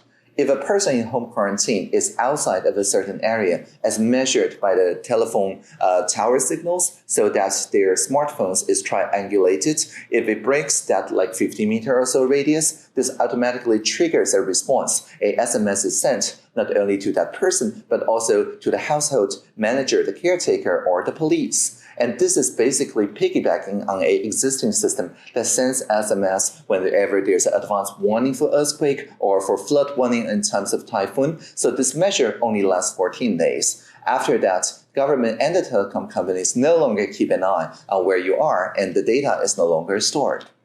Second, there are countless apps developed by the civic society for spreading truth, that is to say scientific discoveries, following the news, or for tracking the availability of medical masks. We make the data immediately available every 30 seconds, so the stock of masks per pharmacy is updated in real time. Without this, people would have to go to multiple pharmacies to track down the supplies, but digital innovation ensures that we can address needs much more efficiently. And thirdly, the fun part. The press conference from our Central Epidemic Command Center, or the CECC, are broadcasted live every day during the pandemic. But we also visualize the message through a comic-style Shiba Inu dog avatar named Zong Chai, the spokes dog, to make sure that it is fun for people to share the information via social media. Picture of the Zong Chai dog show that people should wash their hands, wear the mask, keep their distance, and in this way, we make the message popular instead of just sending out dry information. In the closing speech of last year's presidential hackathon, our president, Dr. Tsai Ing-wen, encouraged government officials to embrace a civic hacker spirit as they work to meet the public's needs. She said, "Do it bravely, dare to make mistakes." I would also like to encourage all of you to conclude my speech with these words: do it bravely, dare to make mistakes. Together, we can create a better world. Thank you, live long and prosper. Thank you, Audrey, for your special remark. At the end of this forum, I would like to thank all our distinguished speakers, Dr. Vincent, Ms. Madeleine Yesel, Ms. Emma Akalian, Ms. Marie-Lou Papazian, Ms. France West, Ms. Caroline Racine, Ms. Meihua Wang, and Andre Tang. Thank you all for devoting yourself to making this world a better place.